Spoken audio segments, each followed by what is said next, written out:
Përshëndetje miq të televizionit Syri, kudo që jeni duke na ndjekur.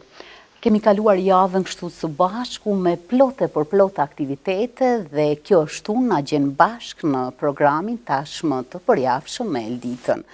Do të përpiqemi sot të diskutojmë për diçka shumë të rëndësishme. Do të elaborojmë një bashkëbisedim të ngrohtë me një grua profesioniste, zërin e saj që e keni dëgjuar ndër vite. Kudo në shtëpitë juaja ka kumbuar zëri i saj përmes valëve të Radio Gjakovës. Kam kënaqësinë të zhvilloj bisedën me folësën, gazetaren dhe krijuesën Shpresa Qarkagjia. Mirë se erdhe. Mirë se u gjeta, Eldit, faleminderit për ftesën. Shkas i bisedës sonë janë dy arsye shumë të rëndësishme. E para është një prurje e re në letërsi që keni sjellur përmes disa rrëfimeve shumë interesante, dhe e dyta se ju tashmë keni mbushur moshën e pensionimit dhe pas shumë vitesh jeni përpjekur të krijoni një, mund të themi, një profesionalizëm përmes punës suaj në valët e Radio Gjakovës. Do të shkojmë radhazi njërën pas tjetrës, në mënyrë që t'ua bëjmë më dijet gjithë atyre që na ndjekin se cila është puna juaj ndër vite. Ata ju njohin përmes radios, ju kanë dëgjuar edhe zërin, megjithatë ka të atill të cilët duan ta dinë. Shpresa, fillojmë nga e para. Sa është rëndësishme, sa është vështirë të punosh në radio? E rëndësishme është mjaft, Eldita, sepse dihet roli i medjave. E sfiduese është posaçërisht në radio, sepse çdo punë që bën, çdo lajm që jep, çdo kronik, reportazh apo diçka tjetër, duhet ta elaborosh me fjalët tua, që dëgjuesi ta perceptoj me veshin e tij tërat që ndodh në një vend caktuar kur ti ja plason atë lajm. Por ndryshe nga ju, që edhe nëpërmjet fotografisë e keni më të lehtë punën. Imazhet flasin vetë. Ndërka që ne atë imazhin në radio duhet ta krijojmë vetë. Domethënë, rrugtimi juaj nuk ishte i lehtë, ka pasur edhe sfidat edhe përgjegjësitë profesionale. Konsideroj se është shumë e rëndësishme përgjegjësia profesionale që do t'jep para mikrofonit secili gazetar. Sa ka qenë ky rrugtim i zorshëm për ju kur është fjala deri tek audienca, që ata ta pranojnë lajmin ashtu siç ti ke synuar? Ka qenë një rrugë shumë e vështirë, Eldita. Mbase pikrisht për faktin që ne filluam punën në kushtet të komunizmit atëherë. Dhe çdo jo fjalë, po çdo gërm që dilte para mikrofonit u shoshiste, shkonte në përsita. E lërë më një lajm informate emisioni në tërsi. Mbaj mend që kur e kemi filluar ne punën në 9 nëntor tashmë dihet se Radio Gjakova që 43 vite po funksionon, 1979-shës. Ishim shumë e ne ishim 9 punëtorë të parë të Radio Gjakovës, bashkë me teknikët e me punëtorë tjerë, nga gazetarët dhe atëherë ndjeri Ali Saracini. Të secili prej nesh ishte një vullnet shumë i madh, një entuziazëm shumë i madh, sepse po lindte një radiostacion i pari në qytetin e Gjakovës, që e kishte, që i mungonte, që e kishte ëndër secili qytetar i Gjakovës, sidomos ne që e patëm fatin të jem pjesë e Radio Gjakovës edhe me ne të filloj punën Radio Gjakova. E për mua ishte një punë edhe më sfiduese, sepse në vendin e punës që e kisha une, spikere, gazetare dhe udhëheqëse e programit, ishin 3 detyrë të ndërlidhura bashkë. Ajo ishte punë e mundimshme. Pse? Sikur gazetarët që i kryjnë punë të tyre, dinin në teren, ose ndiqeshin ngjarjet. Unë pos atyre, duaj para mikrofonit të gjitha ato t'i plasosha unë, sepse vetëm unë e kisha certifikimin thuash të futem në mikrofon, jo të tjerët. Edhe në lajme edhe në gjitha emisionet. Ka qenë shumë punë sfiduese. Mbaj mend një detaj të vogël, e më vjen për qesh ditët e para, natyrisht kur ende se kishim arritat rutinën e punës, se nisëm nga zero, ishim të pa kualifikuar, ne kishim kualifikimet tona arsimore, mirë po atyres kishas fakultet gazetaris, është fjala, punës në radio. Gjitha e arritëm kështu me mbisupet tona, me fuqin tonë. E mbaj mend, ka ndodhur ndonjëherë kur vinte i më mendjes past, na zinte herë edhe 12 i natës, sepse atëherë emisionet inqizoshin dhe transmetoshin. Edhe duhej të punoje derisa ti përfundoje që t'jenë të gatshme, edhe vinte i dilte drejtori im djes past. Hajde nëna Shpresës, hajde futu mrena se ja edhe pak e kemi, edhe pak. Do të thënë ka qenë edhe vështërsi. Vështërsi, ka pas vështërsi, po kur është së pari dashuria për profesionin, kur është vullneti, çdo gjë arrihet. Rrugtimi juaj ka rastisur t'i pranoj dy epokat, mund t'i quajmë. Edhe atëherë kur gjithçka, si që thatë, është dashur të servohet nga njëherë ndryshe prej asaj që, ose me shumë vështërsi që asaj që ti ke dash, por edhe periudha pas luftës kur u kthyet edhe ishit ndër të parët që ndjesia e të folurit para mikrofonit ju flet Radio Gjakova pas sa viteve në qershorin e 99-s, ishte diçka krejt ndryshe prej asaj.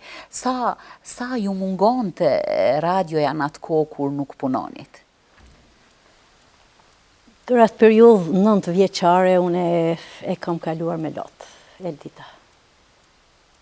Më kujtohet kur ishin instalu organet të dhunshme në Radio Gjakov dhe flitej serbisht për qytetarët e komunës Gjakovës që ishin mbi 97% shqiptar. Unë ikja nga, të më thonë, rruga për të shkuar pranë radios, shkoja mbrapa, se i instalojshin edhe ato ko pas kohe altoparlantët dhe të gjoj zëri tyre. Unë atë rrugë kaloja me vaj e lot. Më thëmë ta i të një ndjesit keqe. E kisha shpresën. Prandaj edhe ky titulli i librit ka rrjedhë vetëm prej asaj shprese që unë e kam pas gjithmonë se ne do të arrijmë qëllimin tonë dhe do të kthehem në vendet tona të punës se kishim të drejtën tonë. Besoja, shumë besoja në vetvete që drejtësia sa do të vënoj do të dalë në pa.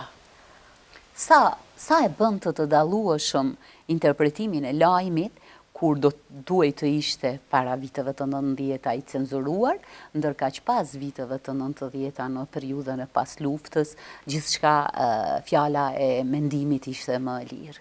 Po, e kam shumë herë, e kam thënë edhe në bisedat tona që kemi pas në kuadër programeve festive me gazetarët e tjerë që më kanë bërë intervist, është një dallim shumë i madh, Eldita.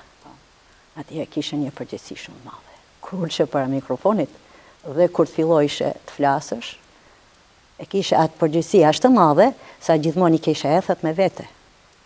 Duhej të siguroshe mirë që të mos të tradhtonin, se kushton të një fjalë, thash.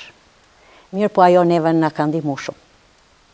Ne profesionalizmin e kemi arrit vetëm në atë mënyrë, ndërsa në periudhën e pas luftës mirë. Okej, çdo gjë është tash e drejtë flasëshe, po mua sikur nuk më pëlqen në periudhën e pas luftës kjo. Nuk e dua dha censurë të atyre ditëve. Mirë po, unë e kam një si moto time në punë, së pari duhesh ta qëmosh veten, e ta respektosh veten, atëherë, nëse je person i tillë, duhesh ta respektosh të vërtetën. Dhe të vërtetën e asaj që e plason tek audienca në kohë reale. Kjo ka qenë moto punës ime dhe tek e fundit është detyre se cilit gazetar nëse e njohin sa do pak kodin e gazetarisë. Kjo sikur nuk ka ndodhur në periudhën e pas luftës, më vjen keq që e shoh këtë. Base rrethanat e tilla kanë qenë që të rit tani ta shohin si një vend pune në radio. Kjo që thoni ju, anon kupton se jo çdo kush mund të bëhet gazetar, pavarësisht nëse dëshiron. Pikërisht, unë e thash talenti duhet të jetë, prirja duhet të jetë. Nëse nuk e ke prirje, nëse nuk e ke talentin, nëse nuk e ke dashurinë tënde të brendshme për atë punë që e merr, s'po them vetëm në profesionin e gazeterisë, po më shumti në profesionin e gazetarisë edhe të spikerimit natyrisht. Punosh në radio, melodika, ritmi, theksi, ngjyra, janë ndoshta komponentët kryesore, sepse ana vizuale mungon, por intonacioni është komponenti që e bën të kapshëm ose të pranueshëm ose pa të pranueshëm deri tek audienca. Ju jeni vlerësuar për këto komponente, këtë thonë edhe vetë ata të cilët ndër vite ju kanë përcjellur. Mirë po, si profesioniste, sa është rëndësishme të di një njeri se këto komponente duhet i ketë nëse don të bëhet gazetar i mirë në radio? Natyrisht, ato janë disa teknika pas do të thotë Zoti që ta jep zërin e t'i jep këto dhuntit për cilat është si rrugë për t'hyrë në mikrofon, janë edhe teknikat. Mësohen ato teknikat. Është diçka e mirë që shumë gazetar, shumë të ri, që nga pas lufta kanë kaluar përmes dyrëve të Radio Gjakovës. Kush më shumë e kush më pak, Radio Gjakova ka qenë ndoshta dera hapur për këto gjeneratat e reja. Ju personalisht, sa keni menduar se është pikrisht, a ja keni thënë ndonjëherë ndikujt se adrese gabuar është për ty, ose ti mund t'ja dalësh, ose thjesht, a ka shërby ajo vetëm si praktik, apo jeni përpjekur t'jekni edhe strikte në këtë drejtim? Në dyrë tona kanë hyrë, për të thënë me mira, mos me qindra po. 33 sidomos në periudhën e pas luftës. E unë jam njëra prej tyre. Edhe njëra jeti. Unë të përgëzoj që ndërta ke qenë njëra ndërta që ke qenë shumë e aftë, ka pas edhe disa të tjerë që kanë hyrë bashkë me ty, po që në momentet e para unë e kom vrejt që Eldita i avlen të jetë në këtë fah. Base nuk ta kum thënë drejt për së drejti, por e shfryzoj rastin ta them tani. Dhe ja ku erdhe. Ka pas edhe shumë të ri, e të reja, që në base nuk ja kemi thënë drejt për së drejti, por e ka parë vetën se cili. Ata që kanë arrit të marrin atë qarë duhet nga gjithë puna që është bërë në radio, ata kanë ecë, i ke bashkëqytetarë tanë, të ri tanë që i kanë mediat edhe evropiane edhe ka. Pikrisht që kanë dalë nga zyret e Radio Gjakovës. Diferenca lajmit ekziston. Lajmi mund të jetë i hidhur, mund të jetë i përqyer, mund të jetë i gëzueshëm, mund të jetë një informacion i ditore kështu me radhë. Nga eksperienca juaj e gjatë, ju kujtohet ndonjë lajm që keni nguruar ta thoni por është dashur, për shkak se ka qenë shumë i vështirë, është dashur të përcjellni një informacion që do të lëndoj dikë shumë? Shumë ka pas raste. Nuk ka qenë një, po ka pas shumë raste edhe ka qenë shumë e mundimshme kjo punë.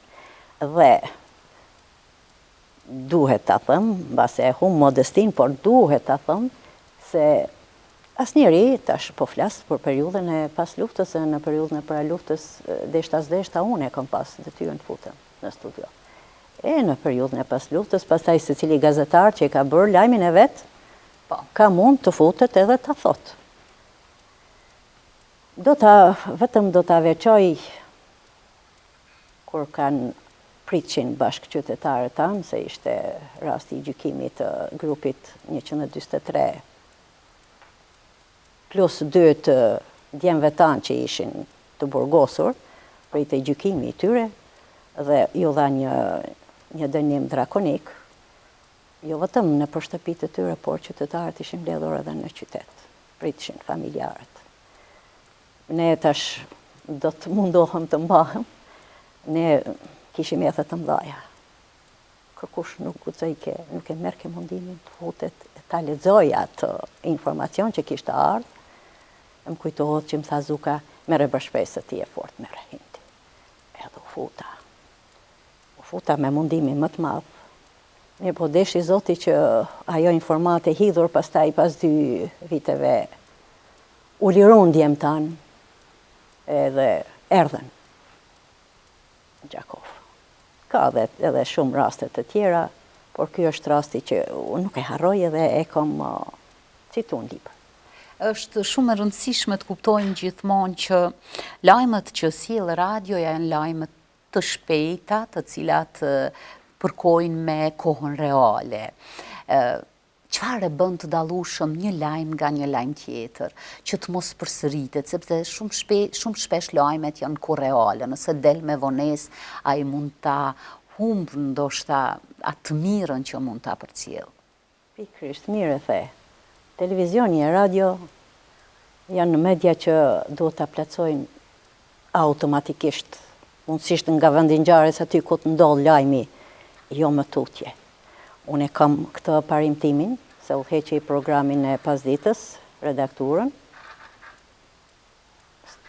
Të lajme është fjala, dhe unë i përpunoj, edhe mbase nuk e lë. Ndonjëherë edhe më thot drejtori Skënderi pse po e heq. Kanë kalu 24 orë.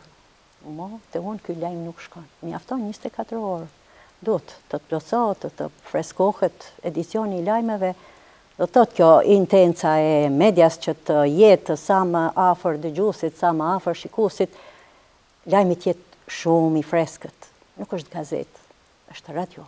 Dhe a është më e vështirë të bësh një edicion lajmesh, të kontrollosh, të redaktosh, të finalizosh si të plot, apo të moderosh një emision dhe a ndryshon karakteri i folësit në këtë rast, apo të gjithë mund ta bëjnë edhe këtë dhe atë? A mund ta bëjnë të gjithë? Them jo, nuk mund ta bëjnë. Krejtë ndryshme është, kur të ish të moderosh një emision. Puna më mundimshme është kur të futesh në mikrofon, të udhëheqësh një emision lajmesh. Lajmet janë emisioni më serioz, më i rëndësishëm, edhe më sfidues për folësin para mikrofonit. Prandaj vlerësohet shumë dhe duhet të jesh shumë me përgjegjësi të madhe kur të futesh në mikrofon, se çfarë po plason. Dinamika e përditshmërisë na bëri që të kemi radiostacione të ndryshme, të kemi gazetar pafund, siç e thatë edhe ju.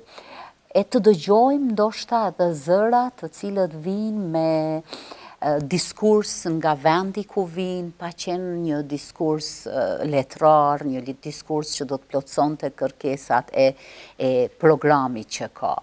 Ata vret veshin kur e dëgjon një gazetar i cili nuk përkon me rolin e gazetarit. Shumë. Është i varfër në fjalor, flet sikur të ishte në një kafiteri ose diku tjetër. Më kujtohet gjithmonë na ke thënë, ti edhe dikush tjetër, ti mos bjerë ndikim të mysafirit, pavarësisht nëse mysafiri flet një gjuhë krejt tjetër, një standard më të ulët. Sa respektohet kjo?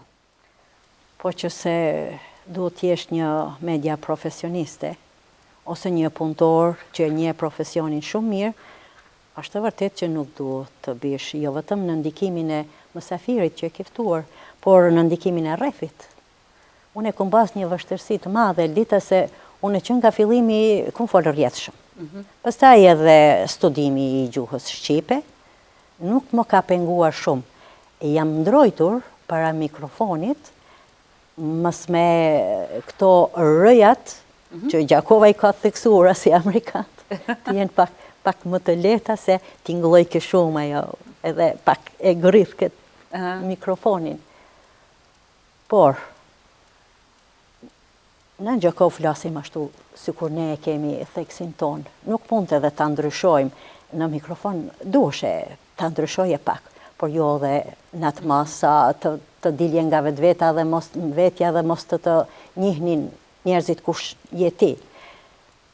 Në periudhën e pas luftës, sikur u bastardua shumë gjuha. Mu mërzitëm shumë kur e dëgjoj në media të ndryshme që nuk flitet drejt, nuk flitet shqip, përdoret tash, ta them në thojza gjuha urbane, përdoren fjalë që nuk e kanë vendin. Zhargoni i përditshmërisë në një farë. Zhargoni i përditshmërisë, edhe është më keqja që mua më vret shumë, thojnë, kjo është tash më trend. Nuk e di çfarë trendi është. A ka më bukur se gjuha shqipe? A ka më bukur se të flasësh atë gjuhë të më mësate e të Naimit sukur e ka transmetuar përmes shumë poezive të tij tek secili shqiptar që duhet të flitet gjuha pastër shqipe. Keni bërë në këtë rrugtimin tuaj 10 përvjetore të radios. Dhe kjo na bën të kuptojmë se sa shumë e keni dashur radion dhe asnjëherë s'keni provuar të ndryshoni. Qoftë një radiostacion tjetër ose në anën tjetër të inkuadroni diku tjetër. A do të thotë kjo që ka qenë i shenjtë për ju profesioni i gazetarisë? Se njeriu gjatë kohës edhe mund të ndryshojë mendje. E the mirë, vërtet se shihet vërtet ka qenë i shenjtë për mua. Prap do ta citoj tani një fjalë të vjerrës ime të ndjerë në periudhën e pas luftës. Na rodhën ashtu rrethanat dhe nuk u përkra Radio Gjakova, sepse Radio Gjakova ishte organi i Kuvendit Komunës në periudhën e para luftës. Ndërsa pas luftës nuk na vajti mirë, punuam me forcat tona. Ai qëllimi ynë, misioni ynë ishte të jem sa më afër popullatës, të jem sa më afër bashkëqytetarëve tanë, pavarësisht a kemi të ardhura, s'kemi të ardhura. Unë po pensionohem me 200 euro pagë, është mbase ta themi turp të flitet kështu, dhe me 100 euro pension. Është turpshme. Megjithatë kur nuk jemi ndalur, mbase i qëlloj fati Radio Gjakovës që ajo garnitura, i stafi që fillim që ishim, e vazhduam me ngulme, vazhduam të mbanim. Ka pas shumë kërkesa, edhe radio të mirët nga donatorë, mbase do të kishim kushtet mira. Mirë po, ajo që ne kemi pas moto tonën, që Radio Gjakova tjetë radio e shtëpisë, se cilit qytetar të Gjakovës, në ato rrethana do t'i humbte. Prandaj me ngulme kemi mbajt atë mototonën. Po ashtu dhe unë si shpresë, kom pas ofertat shumëta në periudhën e pas luftës, për të drejtuar mbas edhe televizione, edhe radio, po e tha Aldit nuk ka mujt. E tash, po dalte Vjehra, se citova Vjehrën të mos e harroj, edhe ajo vrente që s'kishim kushtet, do të thotë, dhe ke hajtë më inon, shkoti ato shkollën e lartë gjuhën Shqipe e ki, a mirë shko e në jepë mësim. Sepse gjithmonë është dukur mësimdhënia profesion i femrave më shumë. Gjashtor të i ke, ma mirë se sa t'ju këpute. Edhe s'po merë sa duhet, kuptohet. Ne kemi edhe një material nga tereni, të cilin e ka realizuar kolegu ynë, ka të bëj pikrisht me këtë kohën që ne do të flasim në pjesën e dytë të emisionin, me prurjen e librit, por njëkohësisht edhe me pensionimin tuaj. E ndjekim materialin dhe rikthehemi sërish për të vazhduar bisedën.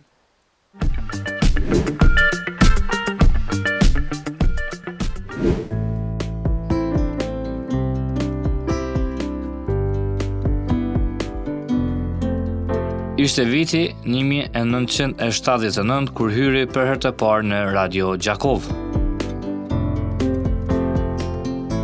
Që 43 vite ajo është gazetarja e cila shpërndan lajmet e këtij institucioni.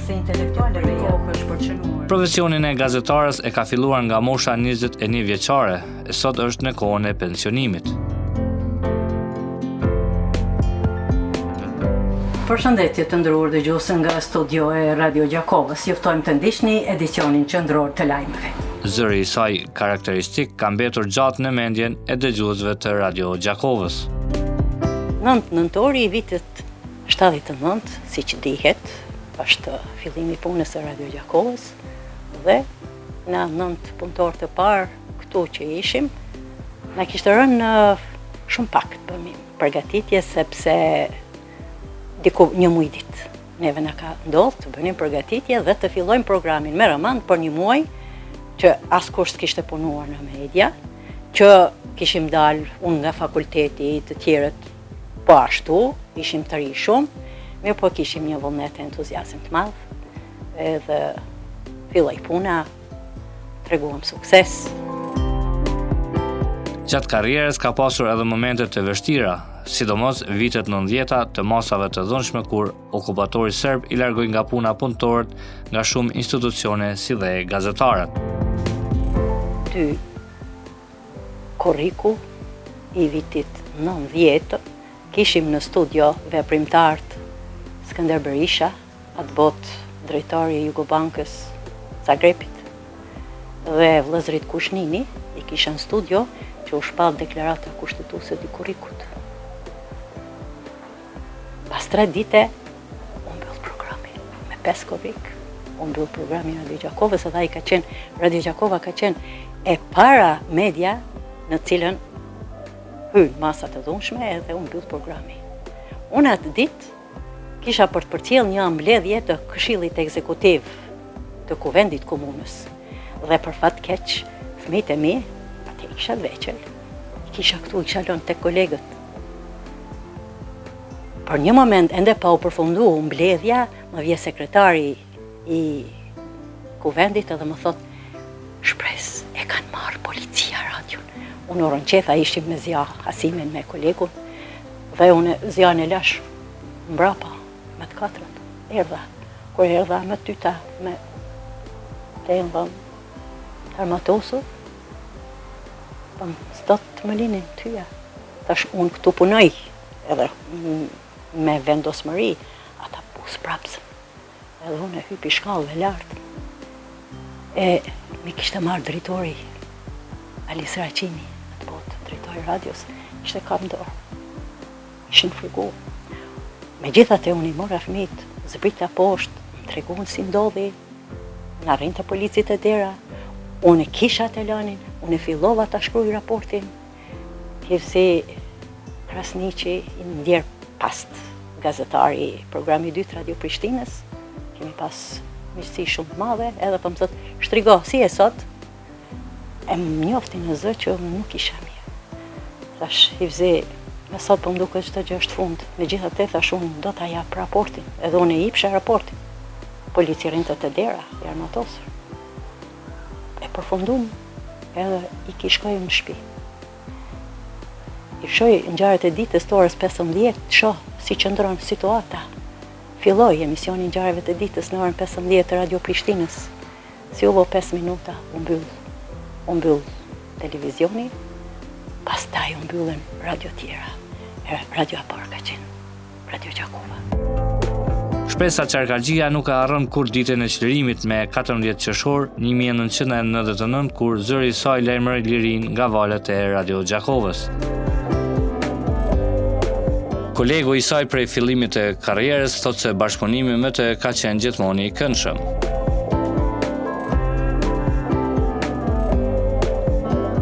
Që nga dita e parë, shpresa dhe të gjithë të tjerët, posaçërisht shpresa ka tregu afinitet në spikerim me një tekst të veçantë, për cilin është komplimentuar edhe nga kolegët krahas dëgjuesve, kuptohet këtu në Gjakovë edhe në radio televizionin e Prishtinës, sepse na realizojmë emisione të përbashkëta dhe kanë folë gjithë një mënyrë pozitive për spikerimin e saj. Me shpresën shumë të në rasteve kemi qenë së bashku para mikrofonit si duet, një partnerë jashtëzakonisht e mirë, shumë përkrahëse e bashkëpunuese. I gjithë kjo duhet të jetësohet posaçërisht nëpër mediume, sepse reflektohet, po s'pat e kolegialitete, nuk është atmosfera mirë në staf, dashja pa dashja reflektohet edhe deri tek dëgjuesi, se tek e fundit dëgjuesit nuk e intereson si janë marrëdhëniet me një kolektiv. Ai pret emisione të mira, të kafshme, të dëgjuara, posaçërisht sot kur ka një muri zgjedhjesh, radiostacione pa fund. Kështu që duhet me qenë nivel të detyrës, për të qenë nivel të detyrës, bashkëpunimi është masa i domosdoshme mes kolegëve. Momente shumë interesante është për t'ju thënë që kur kishim festa, që ishin me program Arktus në radio, shumë të në rasteve në mërshin familjarë që kishin të shdukur edhe të vrarë. për të na uru festën edhe dëgjuesve, që thëmë të drejten me sinqeritetin më të madh, në me të ketë fjala në fëtë. O duke ka 2-3 vetë me qenë përballë mikrofonit edhe mi ndihmu një tjetrit, sepse ishin vërtet momente shumë prekse, ata përkundër plagëve që i kishin si familjarë, se pas luftës së Gjakova me shumë plagë, e kishin edhe atë kurajë në vullnetin që me na marrën telefon sa tjerë s'kemi pas celular, me telefon fiks me na uru festa të ndryshme, qoftë ditën e shqirimit, qoftë të festën e flamurit, ku ta diju në këto festat që në kombëtare merrnin dhe na uronin. Vërtet emocionet të papërshrueshme. Shpesa Qarkagjia është ndër gazetarët e para grua që ka punuar në Gjakovë dhe ndër 8 gazetarët e cila ka filluar transmetimin e Radio Gjakovës në vitin 1979.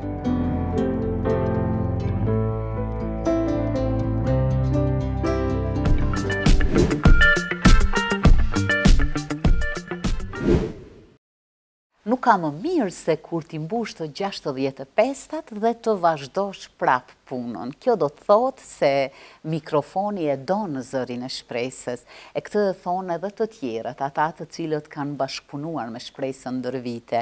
Përmes materialit e pam që ti mbushe 65 vjet, u pensionove, solle diçka të re, deshe që pensionimin tënd ta kurorzosh me diçka të re. Na fol pak për këtë librin, Jeta shpresë, ndoshta interesant që nga titulli, kopertina, brendia atyre rrëfimeve, ajo që u tha edhe në promovim, të gjitha bashkë e bën që shpresa vazhdon. Edhe ato 3 pikat na lën të kuptojmë se ti do të vazhdosh. Do të vazhdoj së shpresa dhe së fundit, natyrisht. Prandaj shpresa sikur të mos ishte, nuk do të mund të esnim përpara. E ditë po, ky e libri është, janë copsa, rrëfime, jetet, punësime për gjatë 43 viteve në radio, plot sfida, plot kënaqësi, plot mundime, plot vështirësi, plot momente të bukura, por s'ka më bukur se kur dalësh para mikrofonit, e ti drejtohesh dëgjuesit me mirëmëngjesi, mirëdita ose mirëmbrëma, e t'ja thuash atë që do t'ja thuash, po do t'ja thuash atë që vërtet ka ndodhur ashtu. Dhe duhet të ndodh, sepse radio nuk është vetëm media informimi, është edhe edukimi. Përmes mikrofonit edukohet, sidomos gjeneratat e reja, mbaj mend sa emisione kemi pas me punëtorët e arsimit. Dhe thonin, vazhdimisht ju themi nxënësve në orët të mësimit, dëgjoni Radio Gjakovën. Vetëm nga Radio Gjakova mund të mësoni të flisni bukur. Ajo ishte shumë e bukur për ne. Dhe kur do duhet të ndodhte ashtu. Dhe kur unë e kujtoj këtë, duket vetja se i akomarit qëllimit që edhe unë si shpres, edhe radio si Radio Gjakov, të ketë atë vendin e duhur së pari tek bashkëqytetarët e vetë, se fundit ne bashkëqytetarëve tanë ju keni ngajt shumë afër. Ku ka kënaqësi më të madhe se të merr njëri nga dëgjuesit në telefon dhe thot, a ka mundësi edhe herë ma jep numrin e atij telefonit se nuk mund ta shkruaj për një punë të vetë. Ose të vjen në radio të thot, a ka mundësi kur nalet uji sot?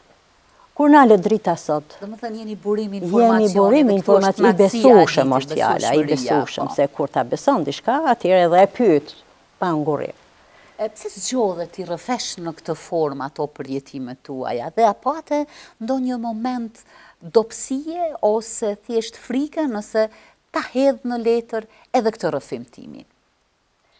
Jo, moment dobësie nuk kam pas se unë mendimin pozitiv, ndjeshmërisë, për shkak të ndjeshmërisë së mendimit. Po të kuptoj, Eldita.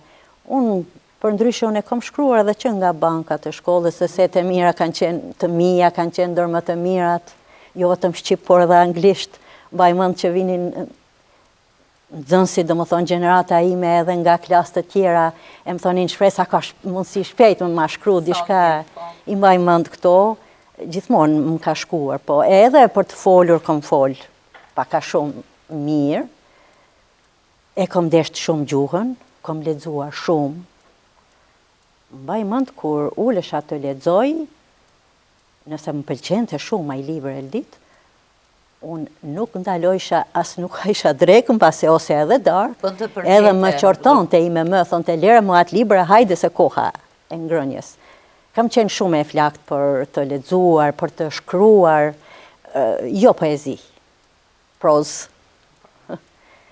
Do të thotë edhe kjo koha ime kur mua më lindi ideja, jo vetëm që më lindi ideja se idejnë e kisha, por që i thash vetës shpres në këtë drejtim, tani duhet të punosh më tepër, ishte periudha e luftës e tita. Fati imi ishte që unë luftën e përjetova krejt në Gjakov, mbase na ishim patriot, në thojza them, po ishte edhe ashtu une im shoq ndjes past, thonte nuk e lëshoj Gjakovën, nuk e lëshoj pragun tim, nuk shkoj askund, këtu dua të qëndroj, askujt si kam bërq, njajt më të kisha mendimin edhe unë, ose ishte shkruar nga Zoti që ne të qëndronim në Gjakov, dhe ne tër luftën e bëm në Gjakov, por ka pas disa lokalitete që kanë qenë ma pak të rrezikura, disa kanë qenë shumë të rrezikura, e unë në atë lavën e luftës, unë kam qenë se e kom përjetuar masakrën e 1-2 prillit, se jam, dhe më thonë, kam banuar për vitet të tëra në atë pjesë, pas luftës tani jam diku tjetër, dhe kjo më shtyri që nëse i kisha bërë premtim vetës, nëse do të na shpëtoj Zoti, unë do t'i kushtohem emisioneve dokumentare për të hedhë në dritë gjithat që po ndodh me qytetarët e Gjakovës. Ajo ka ndodhë gjithandej në tërë vendin tonë, në tërë Kosovën që ka paguar shtrejt, por dihet tashmë se Gjakova ka paguar më shtrejt i lirin. U tha edhe në promovim që i keni shkruar me shumë dashuri, me shumë emocion ato rrëfime nga recensentët dhe ata të cilët janë kujdesur për pjesën tjetër të librit. A ishte e zorshme kjo për ju dhe pse zgjodhët pikërisht në kohën e pensionimit? 2 dekada pas, ato përjetime të rifreskohen? Me njerë pas luftës, të thotë unë nisa me emisione dokumentare Eldita. Po që i kisha detyrë të mia shumë të mëdha të punës, se me njerën periudhën e pas luftës e mora dhe detyrën e redaktorit të programit informativ, dhe kisha shumë të ngjeshur e voluminoze punën që bëja, unë i hyra emisioneve dokumentare. E kom pas ndihmën e kolegut tim Zeki Vahapi, në disa raste, pjesën ndërmuesi i kam bërë vetë, dhe 2 vjet mu më është desht e ditë, derisa ti rumbullaksoj të gjitha ngjarjet tragjike që kanë ndodhur në territorin e komunës së Gjakovës në luftën e 99-s. Pse? Unë nisa me 1-2 prill, që ishte ngjarja më e madhe. 60 qytetarë u vranë atë natën e 1-2 prillit. Dhe kur u emetuaj emision, qanë të Gjakova, qanin qytetarët, e mbaj mend që ishte mbush studia jonë, e përcillnin të gjithë, edhe qanin, ka qenë ky valltari, doktori, Jeton Vorfi, nga qyteti, ka ardhur shpejt, është fut në studio, për të pa, është live kë emision, asi po shkon. Do më thënë çfarë ndjesie të jep radio? Çfarë ndjesie? Ai ka qenë live, unë i kom marrë informacionet, i kom marrë kronikat, mirë po nuk, atje s'kishim, ende nuk i kishim kushtet e mira të punës. Ka ndodhur që unë e kom marrë edhe teknikin në shtëpi, me bujt, bashkë me të shoqen, e përshëndes shoqen, bashkë me të shoqen e kom marrë një natë, mos me lënë, sa ishte martu, për të realizuar një emision që nesër kisha për ta transmetuar tek dëgjuesit. Gjithë natën kam nejtë zgjuar, Halimi, unë, shoqja edhe shoqja, ata bënin muhabet, ne punonim, e kemi gdhirë me sabah. Do më thënë, sakrifica ka qenë e vazhdueshme, vetëm për dëgjuesit. Vetëm për dëgjuesit. Se dëgjuesi për media është i shenjtë, për radio është i shenjtë. Ashtu unë e kuptoj dhe ashtu duhet të jetë.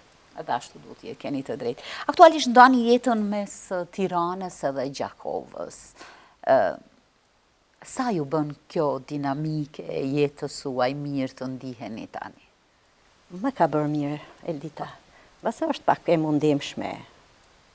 Por më ka bërë mirë se tani ato dy kulturat bëj krahasimin. Edhe mundohem t'i bashkëdyzoj. Prandaj e thash që këto të folmet tona është mirë pak. T'i bëjmë pak më të bukura, se kur i dëgjon atje të folurit në për media, knaqesh. Kur e dëgjon këtu, mu më vjen keq, duhet të ndroj kanalin. Duhet të bëhemi kritik të gjithë bashkë, aq sa mundemi, në mënyrë që të eliminojmë këto të cilat na pengojnë, sidomos veshi gjuhtarëve nuk i pranon fare, sepse nuk është që gjuhtarët nuk e ngrisin zërin në këtë drejtim, por sa i dëgjojnë, atëherë atë është. Po pra, po ky trendi e thash pas, ky trendi që është i gabushëm, ky trendi sigur i ka marrë qaf 33-ja që po kujtojnë që me trend duhet të bëhet çdo gjë. Punosh disa vite në një punë, jeta një ditë mund të jesh mërzitshëm, një ditë mund të jesh gëzueshëm, një ditë tjetër të mos kesh disponim fare. Por mikrofoni e don atë që e ka. Qetësinë. Ju ka ndodhur përgjatë kësaj veprimtarie tuaj që t'jeni shumë keq me vetveten emocionalisht, e mikrofoni s'është dashur ta di këtë, sepse dëgjuesit ndoshta për një çast mund të mos i ketë interesuar gjendja juaj emocionale. Fiks. Ka ndodhur shumë shpesh. Po për fat të mirë, unë i kam ditë parimet, spari principet e mia, pastaj edhe detyrë që i kam, e pastaj edhe kodi i gazetarisë, duhet pak ai që fillon punën në media duhet të ketë parasysh disa gjëra.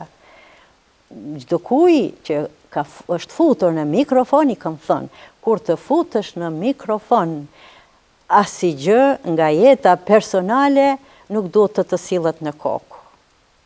Ato harrohen. Si të futesh në studio, do t'i drejtohesh dëgjuesit ose shikuesit në median tuaj dhe të komunikosh pastaj me dëgjuesin të rat, asgjë nuk duhet të jetë në kokën tënde sepse ajo reflektohet keq. Ka ndodhur edhe për shembull kur ka pas ndonjë mosmarrveshje, ndonjë debat, edhe në ato raste unë kam reaguar që debatet të lihen të gjitha. Ajo paraqitja jote para mikrofonit flet për krejt rrjedhën se çfarë bëhet edhe brenda. Kjo është e veçanta që ka mikrofoni. Por radio e ka edhe një vështirësi tjetër, e ka dëgjuesin e drejtë për drejtë. Ai mund të jetë i ndryshëm. Ai në një moment mund të jetë i shqetësuar për problemin e tij dhe mund të flet gjithçka në një linjë të drejtë për drejtë.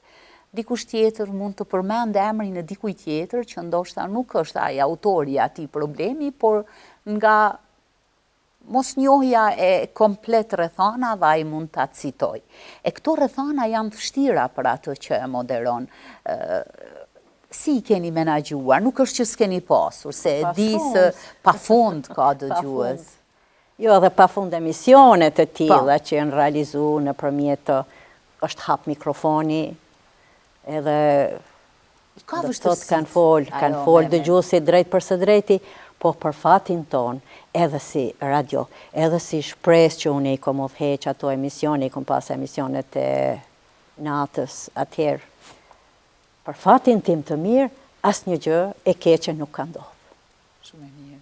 Asnjë gjë deri sot nuk ka ndodhur, më thon, ose sepse ato janë të drejtë për drejta. Ose me mbyll mikrofonin, ose me kërku falje tek dëgjuesi pse doli kjo, jo nuk ka ndodhur. Sot radio dëgjohet, por jo si kur e kishte atë dëgjueshmërinë dikur. Kohët mund të ndryshojnë dhe do të kthehet ajo. Ku mendon se është pozicioni i radiove sot në Kosovë sa i përket dëgjueshmërive? E theldit, ashtu është. Sot nuk e kanë atë vendin e merituar radiot. Sepse digitalizimi, rrjetet sociale e bën të vetën, megjithatë nuk i humb roli i radios Eldit. Jo. Radio e ka rolin e vet sepse Me radion mund të udhtosh, me radion mund të futesh në kuzhinë për të gatuar ushqimin, anvisa. Me radion mund edhe të flesh, të mbash në vesh, e me gjitha tjerat nuk mundesh. Dhe më thënë, është rëndësishme çfarë servon që ta fitosh dëgjueshmërinë me siguri. Normal, çfarë servon, natyrisht një emision që nuk ngjall interesim, ajo normalisht që nuk dëgjohet. E cila do t'ishte ajo porosia juaj profesionale për ata që guxojnë t'i drejtohen mikrofonit? Pavarësisht nëse kanë përfunduar ose jo për gazetari, sepse dallon edhe studimi, por dallon edhe praktika, edhe diferenca që e bën mikrofoni në raport me një profesion tjetër. Studimi është shumë i rëndësishëm, natyrisht, jo vetëm për profesionin e gazetarisë, të folurit në radio, por çdo profesion, por për të folë në radio, për të folë po themi se për të shkruar gazetari shkruan, edhe nëse nuk di të flas, rrjedhshëm, di të shkruaj, e di. Por në radio pak më e mundimshme është. Këto teknika mësohen, e thamë edhe parës, mirë po duhet të ta ndjesh në veten tënde. Duhet nisësh nga vetja jote. Një të vërtet të cilën ti e merr, duhesh ta kontrollosh, a është vërtet ajo? A është informat e saktë ajo? Pengon kur të mirret nga një media në media tjetër, nga një koleg te një kolegu tjetër. Nëse e ke të besueshme, okay, në rregull është, se kryen punën, si themi në Gjakov.